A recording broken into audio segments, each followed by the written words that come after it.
Thank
you.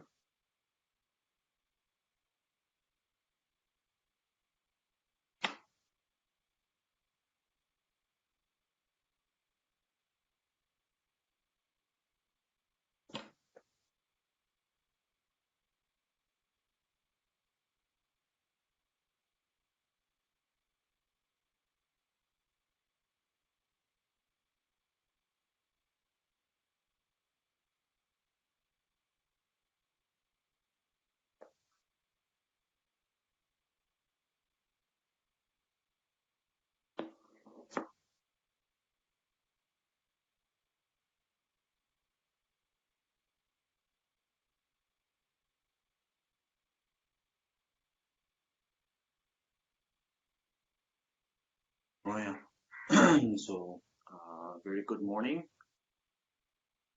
and good afternoon, evening, and greetings to everyone, to whoever is watching.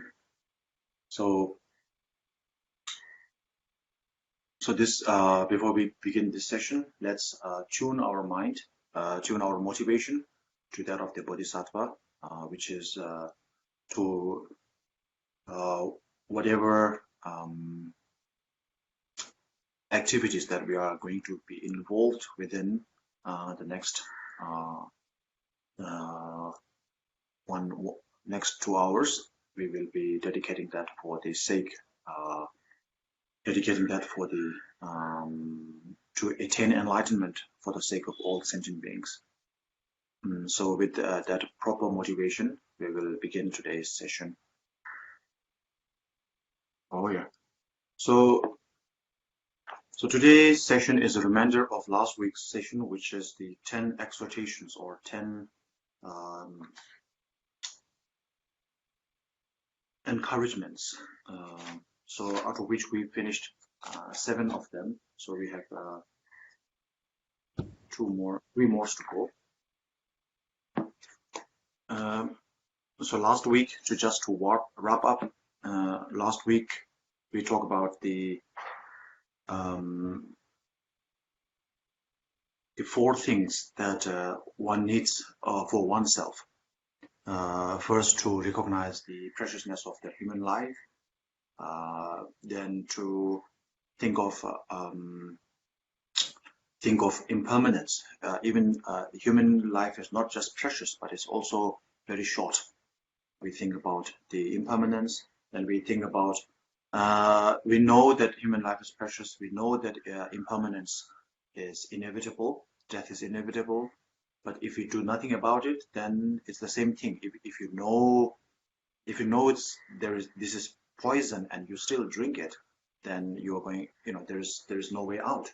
But if you know something is poisonous, the next step is to avoid it. So similarly, we avoid the poisons. So we avoid the negative deeds, and we gather as much as we can the positive or the virtuous deeds. So that is the 3rd lesson. We learn about the karma, effects of the karma, and do things accordingly.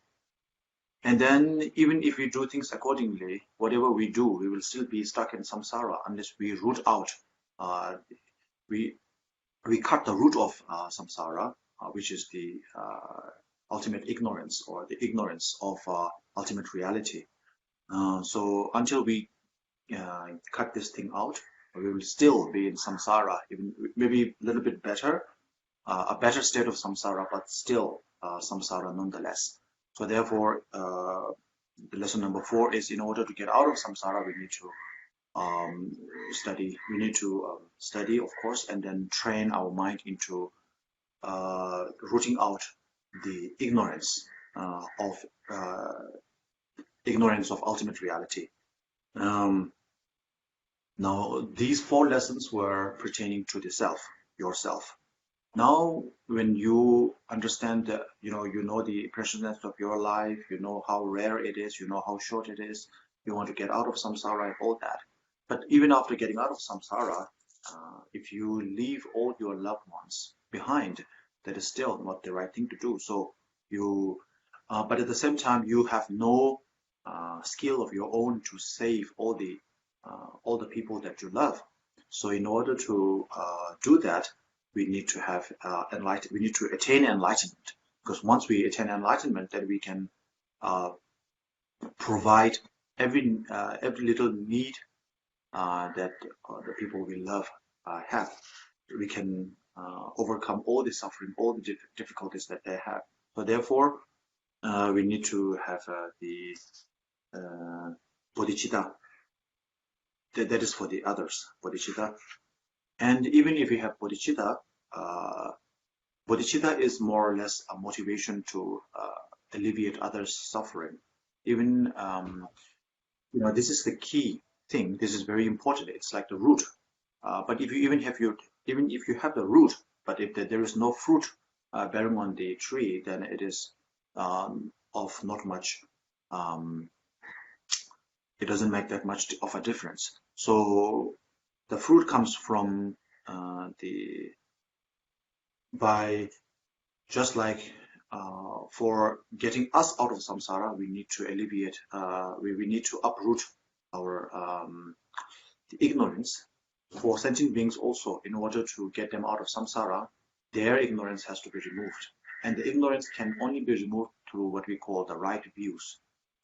So ignorance of ultimate reality can be removed by the right view of the wisdom. So we have to study that. And study alone is not enough. We have to practice that. So we practice by meditation. So up to that is the 7 points that we have covered last week.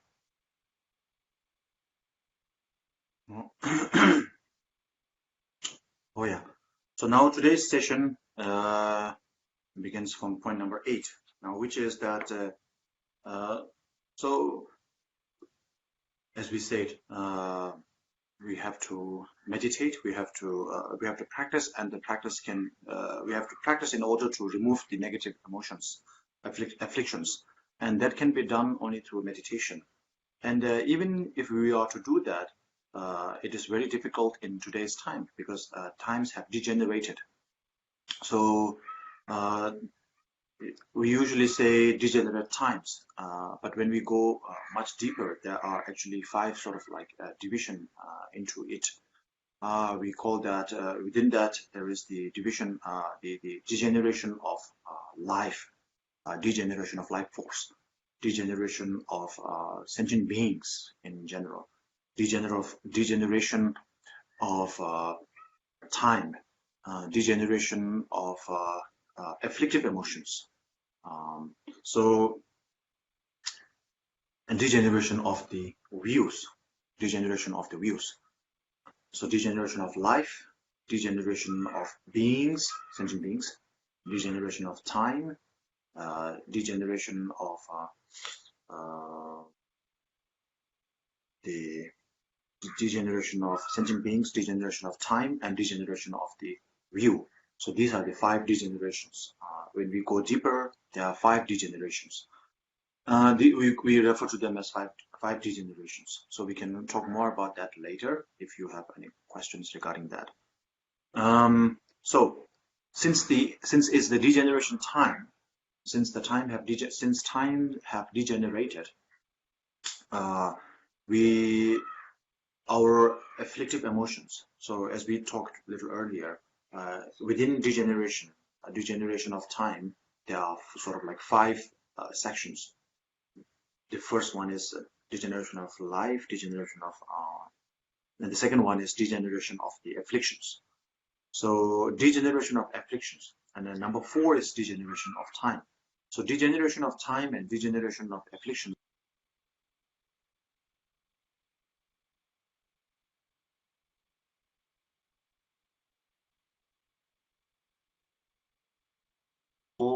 In a negative sense. And yes, hello. I can hear the voice. Maybe internet is not stable. Okay. I can get the five generation, and the last one is the degeneration of view.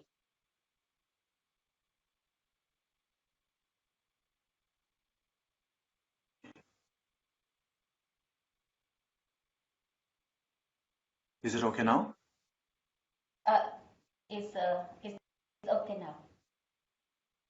Okay. It's okay. Okay. Now. So all right. So we will talk about, okay. So in order to in order to remove the negative emotions, we have to practice, and the practice can be done through and the main practice is of course to meditate. And but since we are in degenerate time, it's very difficult to practice. So when we talk about degeneration, there are 5 degenerations: degeneration of time, degeneration of life force, degeneration of sentient beings, degeneration of the afflictions, and degeneration of views. And within that, point number 8, we are talking about degeneration of afflictions. So degeneration of afflictions means our afflictions have become much worse than it was before. It's much more complicated, and it's much more when it becomes much more complicated, it becomes much more difficult. So it's in other words, it's not purely black and white. So if everything appears black and white, then we can very easily say, okay, this is this and this is that, and we just remove it. As human beings, as we human beings evolve, our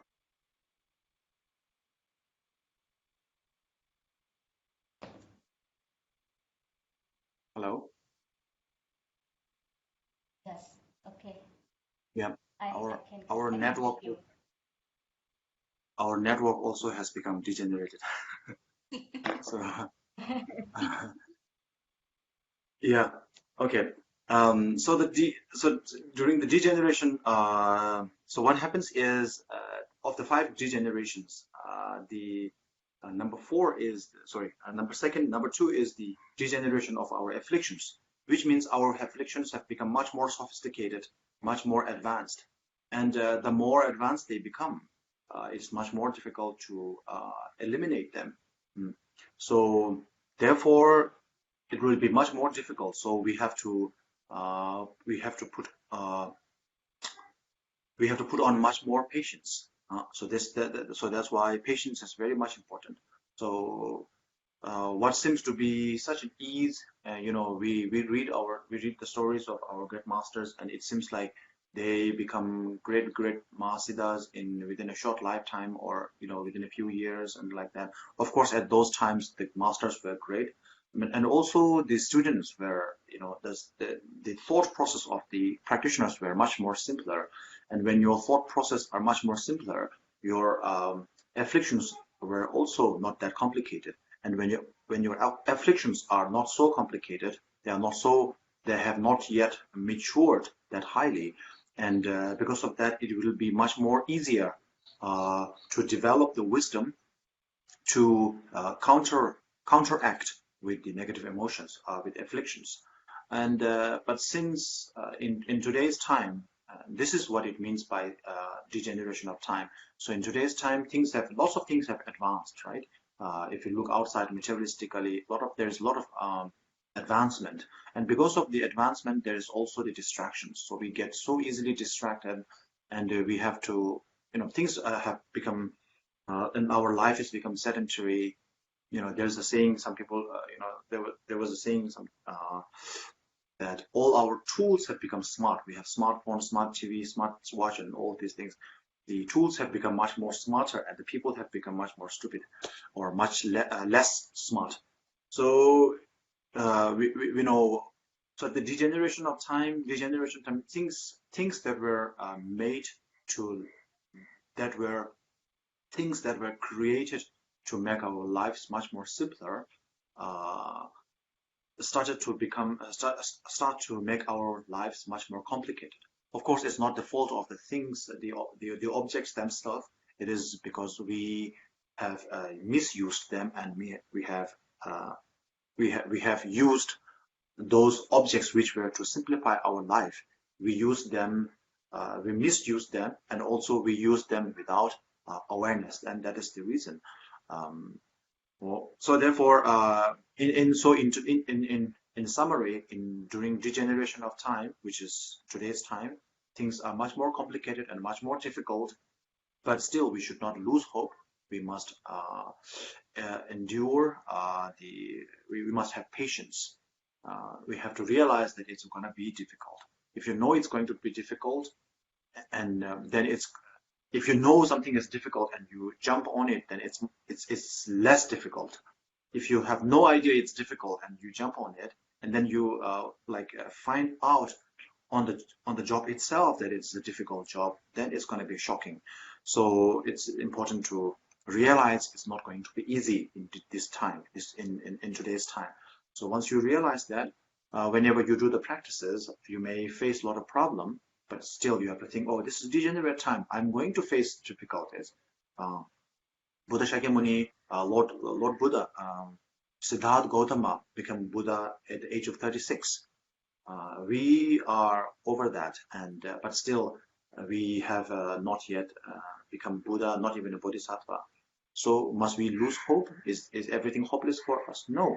It was a different time during Buddha's time, Buddha's reign. During Buddha's generation, it was a different time. Things were much simpler. People were much simpler. Because people live a simple life, their complications were also simpler. Their complications were not that complicated. Today's time, things are very much advanced, very, very much advanced. You can get to, from one country, we can cross the Pacific Ocean within 6 hours if you want. We have those very fast planes. We can cross the Pacific Ocean within several hours. So our technology is very advanced. Our time is very advanced. And with the advancement comes, sophisticated mindset, complications. And because of that, the degeneration, because of that, our afflictions will be much more difficult to remove. And if that is the case, do not lose hope, have patience. Oh, Okay. so, yeah, thank you. I think I make a little mistake here. So I just covered point number, so what I just said, the patience is actually point number 9. But point number 9 and 7 come together. Point number 8 and 9 come together. So first, point number 8 is that in degenerate time, we have to, in order to remove negative afflictions, we need to use the counteractive methods to reduce and remove the negative emotions. And when we do that, it's going to be very difficult. So we have to apply patience as well. So applying counteractive methods. So each negative emotions, anger, pride, jealousy, they have their own. Each negative emotion has a counteractive emotion or counteractive mindset, counteractive mental factor to it. For example, like for jealousy, we have rejoice. For anger, we have love, like that. And so we have to apply each of those things. And it will not be easy. And when things are not easy, we have to realize that it's degenerate time. And because of that, we should apply patience. So this is the point number 8 and 9 together. And now the next one is, of course, point number 10 is that we have the patience, right? But at the same time, well, I think it's connected. It is connected to point number 9 in the sense that when we don't have patience, we lose hope, and then our mind starts to scatter. We lose interest. You know, when something is very difficult to achieve, we tend to lose our interest. Oh, I think I'm not going to be able to make it, so let's just forget it. Let's take a rest. And so by saying so, because Dharma practice is difficult, especially in degenerate times, if you are not able to put efforts, if you are not able to be patient, then we will not be able to put efforts. And without putting efforts, we will be off track. So we will be distracted. We will be off track. So point number 10 is about not being distracted. And in order to not become distracted, we have to put efforts. And in order to have efforts, of course, we need to have patience. When we have patience, we know, okay, this is degenerate time. This is bound to happen.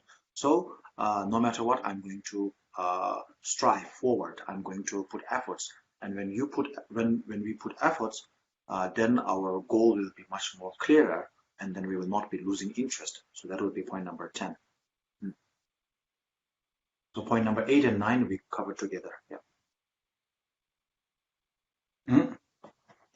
Oh yeah. So that is the 10 exhortations or 10 encouragements we have covered. Now the next is the 10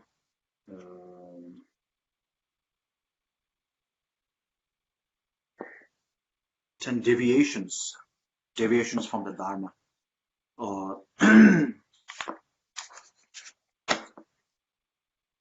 Now,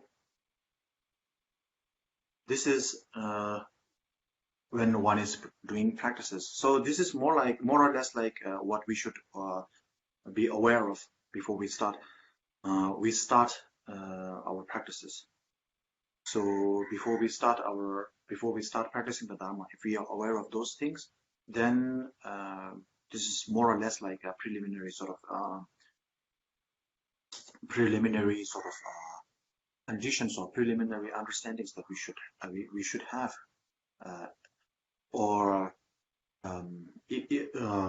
if we have those understandings, then it will be much easier for our practices. Our practices will be much more smooth and much more successful. Anyway, so these 10 deviations, 8 of them pertains to everybody. The last two,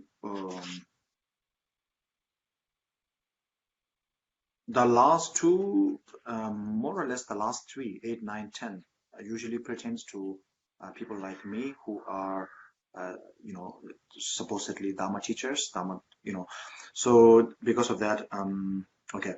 So we will cover the 7 of them first.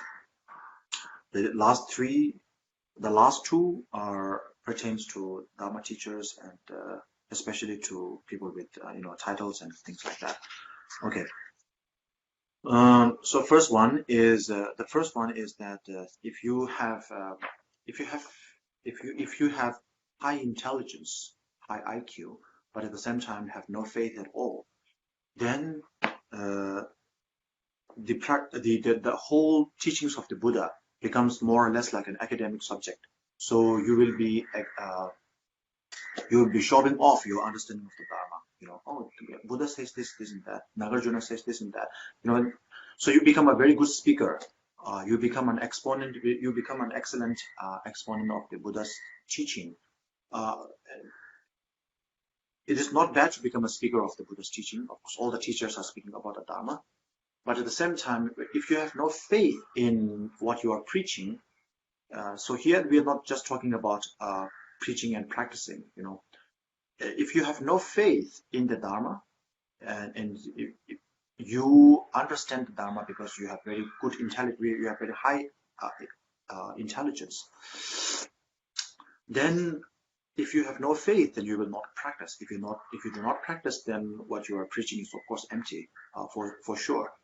So in this case, you are not practicing. You are not practicing not because it is difficult to practice, but because you have no faith in the practice.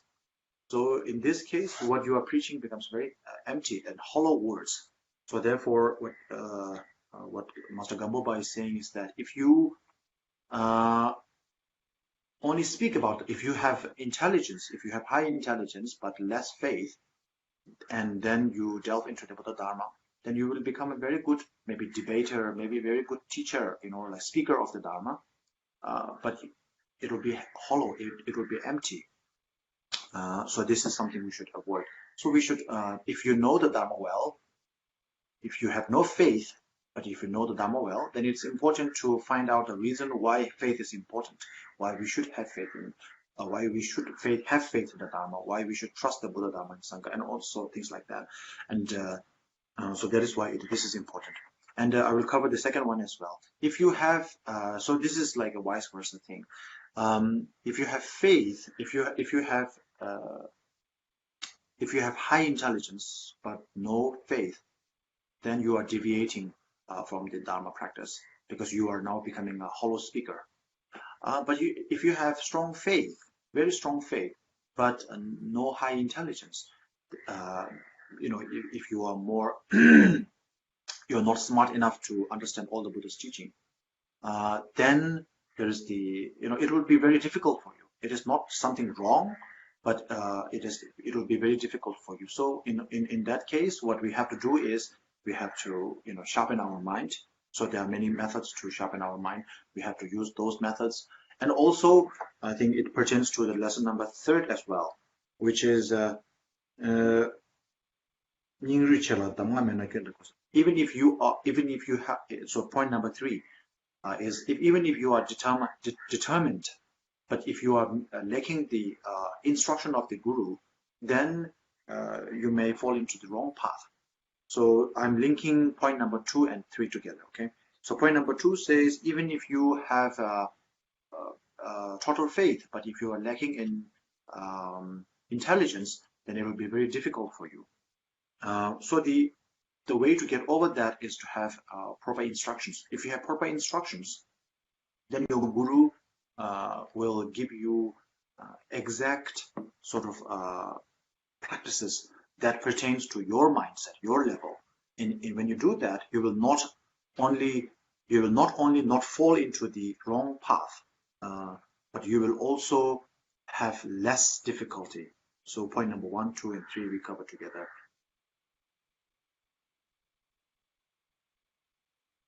Oh yeah. Now point number 4 and 5 are related, and we will stack them together, so it's easier for you to recall.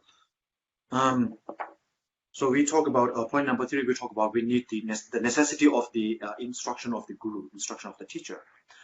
So point number 5 and point number 4. Point number 5 is that once you understand, if you do not practice, then we used to say this, when the warmth of the teachers, the warmth of the teaching has gone. When the teaching is cooled down, then it will be. It's like when you have warm food. If you eat it warm, it's tasty. But if something that is supposed to be eaten warm, if you eat it later, it loses all the taste. Like a soup, if we all like to have warm soup, but if the soup is cold, we don't want to have that. So similarly, when the teaching is hot, when the teaching is warm itself, when you just receive the teaching, when you just receive the instruction, try to apply them right away. If you do that, you are still motivated. The warmth of the teaching has still not left, so you are still highly motivated, and you will be you have the vigor to practice. So this is the point number 5, and I will go back to point number 4 now. Point number 4 is that after applying, after receiving the instruction, if you do not think, right, if you do not analyze, of course, we just talk about after receiving the instruction, we have to practice. But what to practice, when to practice, how to practice, at what time, at the length, and all those things. And also, whatever the teacher tells you, is it something that everything the teacher says, everything the teacher says, does it make sense to you? For example, I'm talking about, we are having a Dharma class today, right? So everything that I'm saying, to some of you, it makes sense, everything I say. To some of you, it doesn't make sense. To some of you, it makes sense at some point, it doesn't make any point at some point. So that means if there is that effect, it means your mind is working. So your mind is working, your brain is trying to ingest the talk that I'm giving. So, okay, some of that makes sense, some of that doesn't make sense, some of that creates more confusion. So when you have those things, this is important. You have to have that. So this is point number 4. We have to analyze, we have to think, we have to ponder, we have to contemplate on that. If we do not do that, if we delve into meditation right away without any analysis, then that meditation can lead us to darkness as well. So this is the point. So we do not want to delve into darkness. We want to come into light. And in order to do that, we have to, after receiving the teachings, of course, we have to analyze them and then put into application as quick as we can. The point number 4 and 5.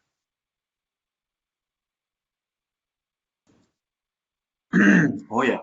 So then point number 6 and point number 7 are interrelated. So in other words, this is the compassion and wisdom, the method and wisdom we are talking about. So point number 5 is wisdom, compassion. Without compassion, you will not. If compassion is lacking, then we are deviating into the Hinayana path. So when we say Hinayana, we're not talking badly about some other, school of thought. Hinayana is not necessarily about one tradition or other tradition. It's more about a thought process. Someone who thinks only, who wishes to liberate only for oneself is a Hinayana. Someone who wishes to liberate for the sake of other sentient beings, that is a Mahayana. So this is where the boundary is set. So if one lacks great compassion, so not just ordinary compassion, but great compassion. If you lack great compassion, then we will deviate into the Hinayana path. So great compassion is important. And the number 7 is wisdom, the wisdom of realizing emptiness. If we are not able to realize emptiness, then if you remember in the previous, the 10 exhortations, the previous teaching, we talk about this. Without having the realization, the wisdom, then we will be stuck in samsara. Remember? So it's the same thing here. So without wisdom, we will be deviating into samsara again. So we will be in this circle. So point number 7 and 8 is wisdom, compassion, and wisdom. So before point number 8, I will jump into point number 9 and 10, which is not very much relevant to you. So this is for teachers like us, supposedly people with title and other things. So what happens is, point number 9 is that if you have so many followers, if you have many followers, people follow you, people regard you as teacher and things like that, then there is the danger. There is the danger of doing such and such practices in order to please those people. Okay, if I don't wear my robes properly, then people might say bad things about me. Or if I do not do this, what people will think of me. So, I mean, if you're doing it properly because this is the Buddha's teaching, that is the correct thing. But if you are doing it in order to, gain support from people who follow you, then it becomes, you are deviating from the Dharma. Because Dharma is not about pleasing other people or not. Of course, we are serving other people. We have to serve other sentient beings, but we do not serve other sentient beings by lying, being fake, being pretentious, and so so this is the point number 9 and 10. Now point number 9 is when you have so many followers, you tend to act in order to please them. This is something one should avoid. And point number 10 is when you have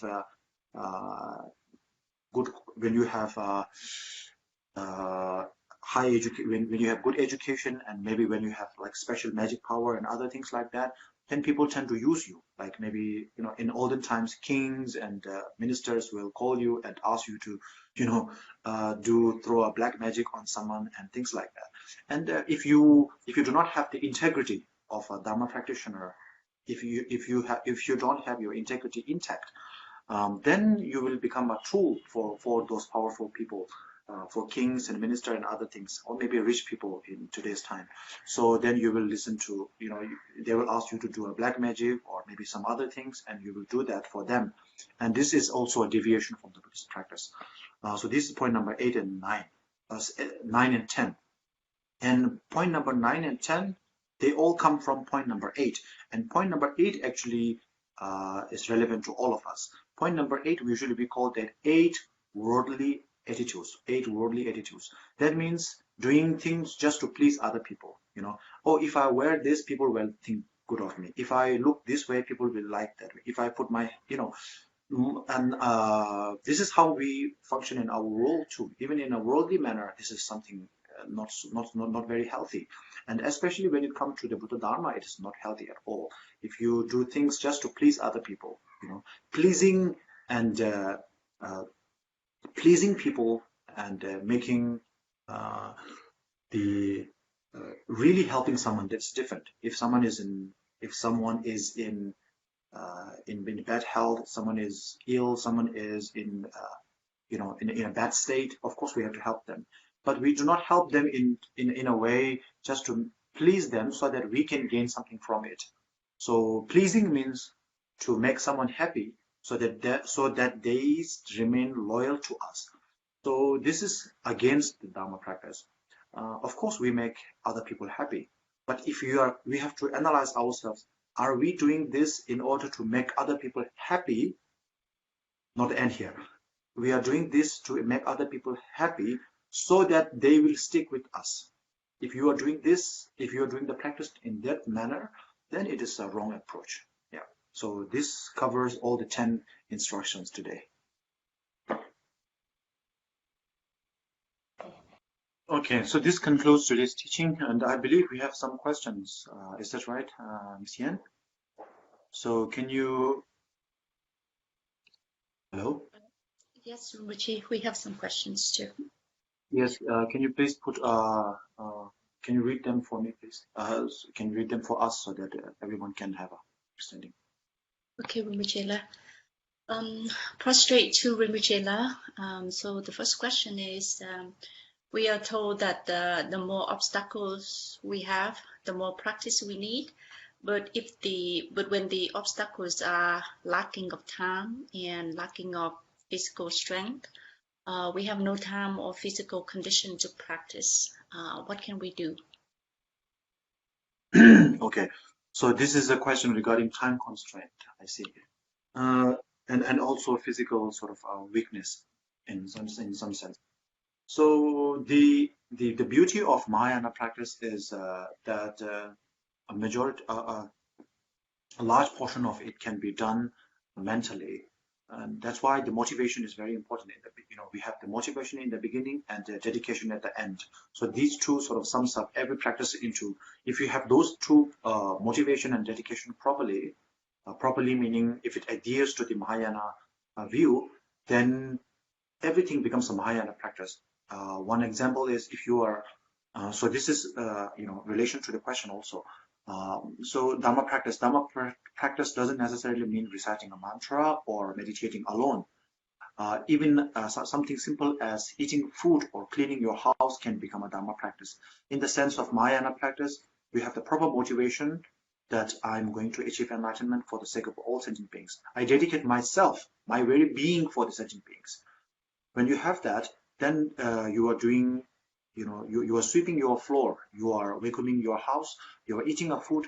I'm eating food to sustain this body, which I will use to practice and then to attain enlightenment for the sake of all sentient beings.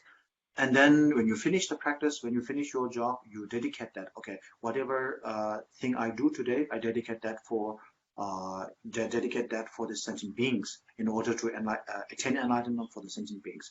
When you do that, every small task, every seemingly ordinary task become not just a Dharma practice, but a Mahayana Dharma practice. So this is the power of motivation.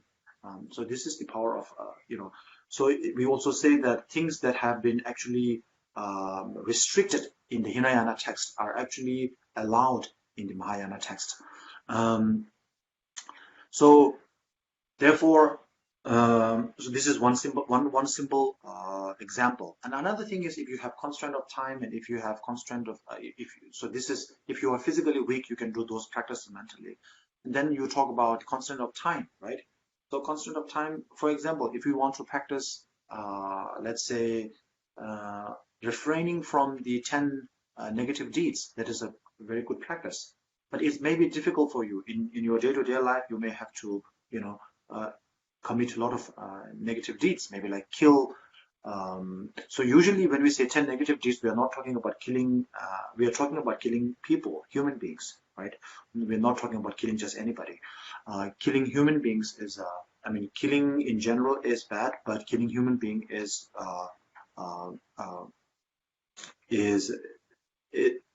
very bad. So this is when we say killing, we are actually referring to killing human beings. So killing human beings is something that we can refrain from, right? So what we have to do is, we're not killing anybody as we sit right now. So we haven't killed anybody as well. But if we do not think of it that way, then it doesn't become a practice. But when we put our mind into it as, okay, I will not kill anybody today, right? So this is a very simple thing to do. So I will not kill anybody today. We set our mind into that. And the whole day, you are not killing anybody. You have set your mind into not killing anybody. This way, you are practicing the virtuous deed of not killing anyone. So this goes with everything else. And another method is that you can, when you are sleeping, you can make this commitment like, okay, I'm not going to kill anyone in my sleep, during my sleep. So nobody is going to kill anyone in your sleep. When you are sleeping, I'm not going to lie to anyone in my sleep. So we make this commitment, and gradually, when we are sleeping for 8 hours, 7 hours, whatever, we are not lying, we are not killing anybody. And this becomes a practice. It may seem stupid at the moment, but then after a while, you can refrain from lying, you can refrain from stealing even when you are awake. And then you can prolong those practices, and you can apply more and more. So.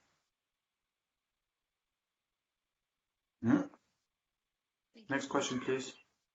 So the second question, Rinpoche. So we are taught that in order to liberate all sentient beings, you need to eliminate the wrong views and wrong perception. How can we eliminate wrong views or wrong perception when we need both right or wrong views to eliminate the other, or to recognize the other? Okay. So I think this is pertaining. Yeah, thank you. So this pertains to the previous session, which is the 10 exhortations, right? 10 encouragement. I think point number 6 or 7, I think, which is that 6, I think, in order to alleviate the suffering of sentient beings, we have to eliminate the wrong views that they have. So we talked about this last week. Emotions come from negative emotions come from negative ideas. When you have negative idea, then negative emotions arises. First, we were taught something is right and something is wrong.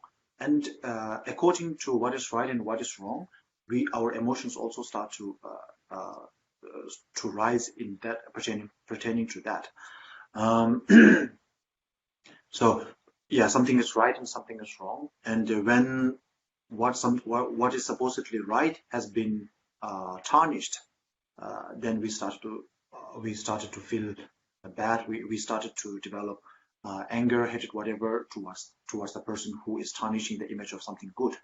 And when something is bad and someone says what you regard something as bad, right? Something negative, some person or something negative. When you regard that as a bad thing, and somebody says that is not a bad thing, but it's a good thing, then immediately emotions start to rise.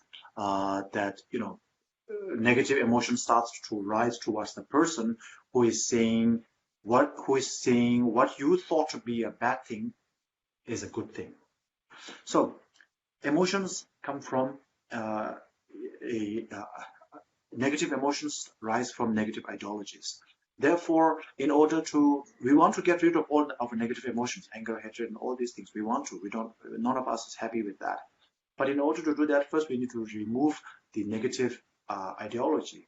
And the root of all the negative ideology, of course, is the ignorance, what we call ignorance. So ignorance, not just not knowing anything. This is not, when we say ignorance in Buddhism, we're not just talking about not knowing anything. We are talking more in the sense of what we might call thinking something wrong as a right, which also of ignorance, the root ignorance. The ultimate ignorance is that believing or perceiving something wrong to be right. So here what we're talking about is all phenomena are empty of having inherent existence, but we perceive them to have a valid inherence, that things to be existing on its own, things to be not depending upon its own. When we look at things unobservingly, we see everything as rising inherently. So this is the wrong view, and this wrong view comes from ignorance. So this is what we have to remove. This is when we say remove the wrong perception and wrong view, in order to liberate sentient beings, we have to remove their wrong views. When we remove their wrong views, their wrong emotions or negative emotions will also be removed. When you stop the faucet, when there's a pipe, if you stop the beginning of the stream, then there will be some left over, but eventually it will stop. If you do not stop at the beginning, then no matter how you hold the end, it will always keep coming. So negative emotions can be removed only through removing negative ideologies, or in other words, negative perception, wrong views, negative views, and that can be done. So the question was how to eliminate that, right? So that can be eliminated. I cannot remove your negative thoughts by I cannot grab it and throw it out. Even Buddha himself said he cannot do that. That can only be done through sharing the Dharma teaching. Buddha did that, and I'm going to do that to you. So I share the method how to do that, and you have to eliminate it yourself, of course. So elimination of negative emotions has to be done through teaching. So I can remove your negativities by teaching you how to do that, and then you have to apply it yourself.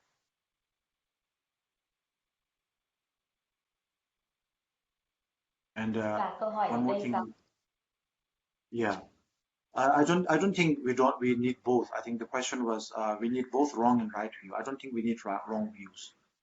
It is just because that there is a wrong view, we need the right view to eliminate that. It is like saying, we don't need illnesses, we don't need sickness.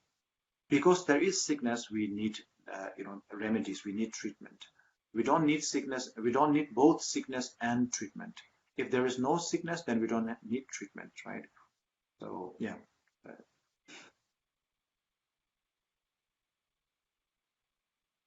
Oh yeah. I'm going to read the third question. Would you please teach us how to comprehend and practice in equanimity of generate for immeasurable? Thank you. Okay. Okay. So so the four immeasurables, right? One of which is the equanimity. I think the question is, how do we find equanimity among all of us? Some people are good, some people are bad.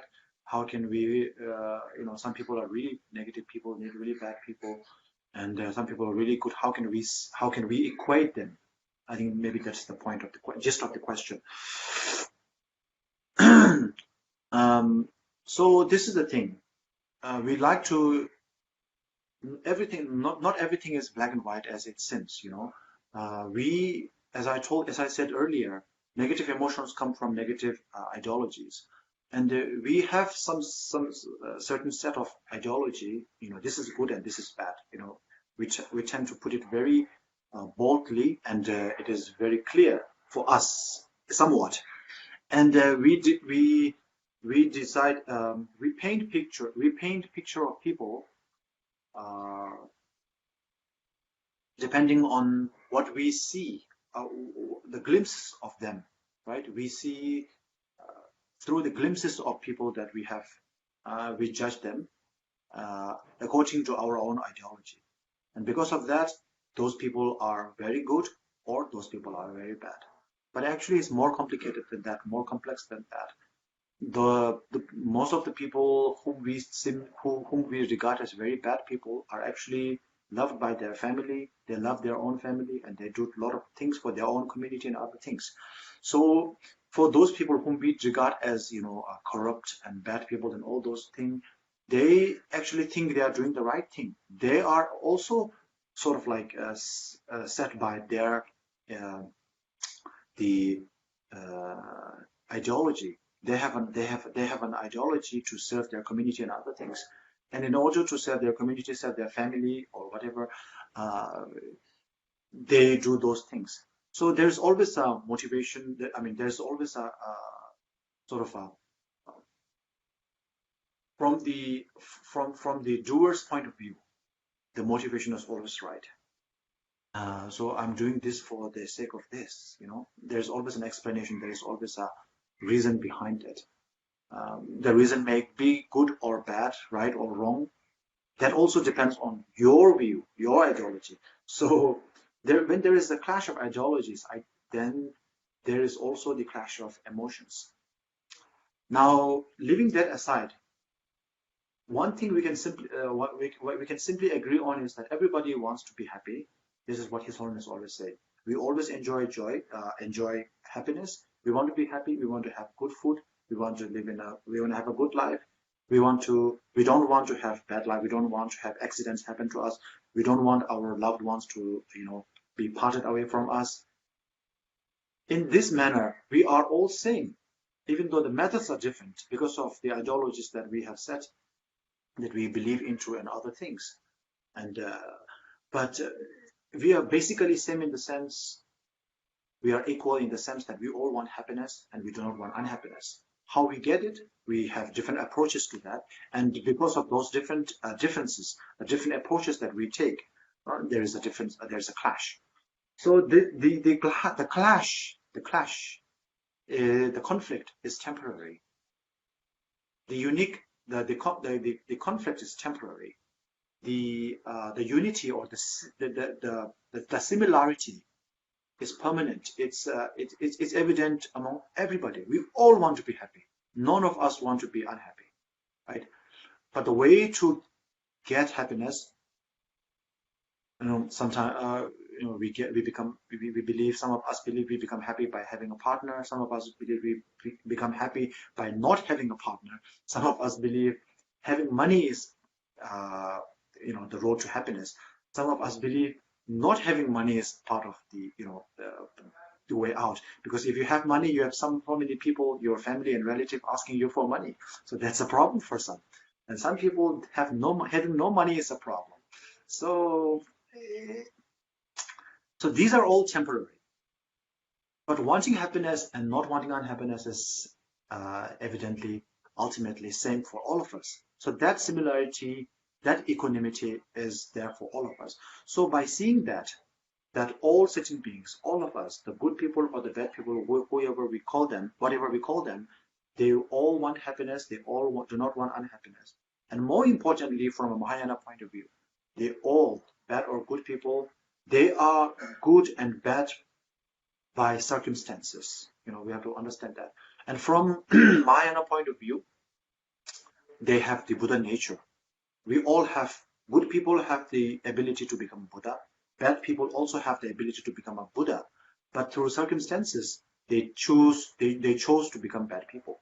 So you have to understand that. And when we have that understanding, then we can equate all people. Good people are good for doing good deeds. Bad people are bad for doing bad deeds. But it doesn't mean they are ultimately bad. They can never become good. This is not the answer. If you look at the Buddha's time, there are the story of Angulimala, the man who has 1,000 finger rosaries, the finger mala. So there are many stories like that. People who become good from bad. Also, good people can fall down and become bad. Bad people can also rise up and become good. So this is also one of the nature of samsara. It's impermanent. Okay, so by doing this, we can equate good and bad, and we can see all sentient beings as equals. Oh yeah. Thank you. More question? Thank you, Rinpoche. Yes, I have one more question. Two more questions. Do you have a time for that, Rinpoche? Okay. Please go on. I will read. Okay, I'll read the fourth question. Give me 1 second.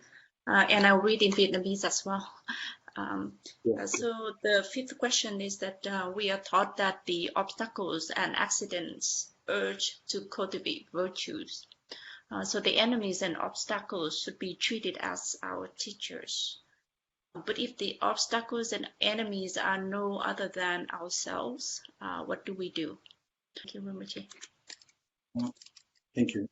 So this question actually reminds me of one story that this story is actually attributed to an American, Native American, the Red Indian, Native American tribal chief. I don't know what his name was. So the story goes like this. So the chief, the tribal chief, was telling his grandson, a story. So that he told the grandson that there are two big wolves. There are two wolves fighting inside me. Two big wolves, and the one wolf is two packs of wolves, and one pack of wolves is anger, hatred, jealousy, grief, resentment, and the negative side. And one pack of wolf is the joyfulness, rejoice, love, compassion, kindness, all the positive side. So these two pack of wolves are fighting, very vicious fight. It's very the fight is going on in my mind. Two packs of wolves are fighting, and so it's a very long. It's a very beautiful story. So I'm just summing it all up. And the grandson asked the chief, so which one wins at the end? And the chief said, the one that you feed, the one that you give food to. So there's both negative things and there's both positive things within us, of course. It's obvious to all of us. The one that you give, the one that we give our awareness, the one that we give our attention. Our mind is very, very powerful. Things pop up in our mind at all times. We want to do good things, we want to do bad things, we want to study, we want to just take a beer and just relax and do nothing. So many things come up in our mind, and we do what our mind tells us to do. Okay, let's pick up a beer and just chill. Okay, let's do some study. Whatever we decided to do, we do that. So whatever we feed, to which wolf we feed, we will become. So the question was, all those negative things, right? If the enemy happens to be ourselves, then what are we going to do? If the enemy is ourselves, then we have to. The method is the same. All the negative emotions have their counteractive emotion as well, and we have to apply those things. And also, if the enemy is, if you recognize yourself as the enemy, then you have to. If you recognize yourself as the enemy, then you have to be better. You have to be better than the one that you just witnessed. You have to better yourself. You have to be better today than you were yesterday. You have to be in a much higher stage this year than you were last year. So if you are the enemy, then you have to better yourself. Yeah. Oh yeah.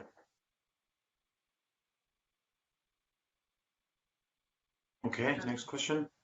We have a last question, Rinpoche.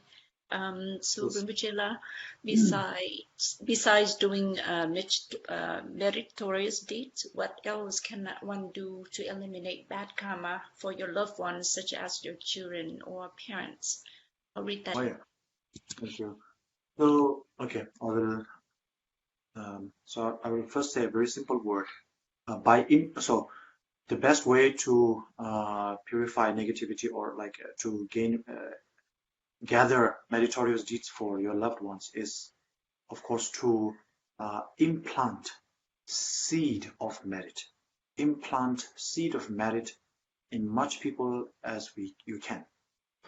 So you can do this by publishing books on the Dharma and distributing them, or for some people who cannot read, you can print the image of the Buddha, or also not necessarily have to be Dharma.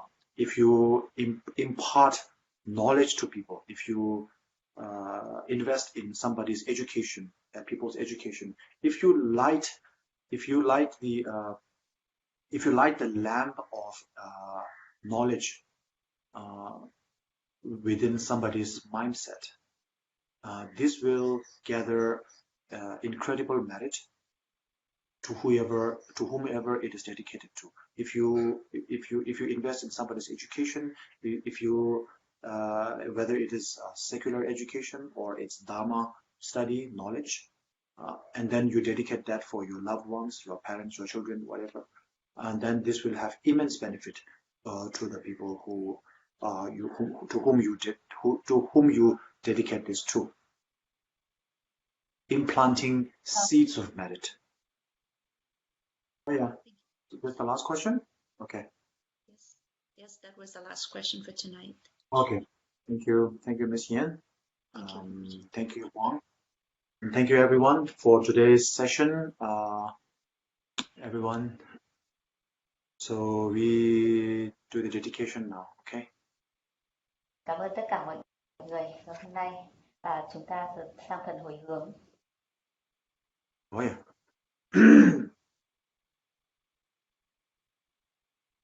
Yewan Diye Nyurdo Da Lama Ye Zhoyo Zhowa Ji Jiang Ma Lue Ba Ge Ye Sa La Ge Ba Ba Zhen Bo Jie Ma Ye Ba Na Ma Ge Yo Ji Ye Ba Nyang Ba Ne Ba Kong Ne Kong Do Ge Wo Ge Shu Mi Mi Zhe De Jie Jie Jie Ai Mi Ai Boy Boy Gong Jie Jie Zoi Gen Zoi Kai Bo Zoi Zoi Lai Soi Mi Mi Zhe Ai De Jie Jie Jie Mi Ai Boy Zoi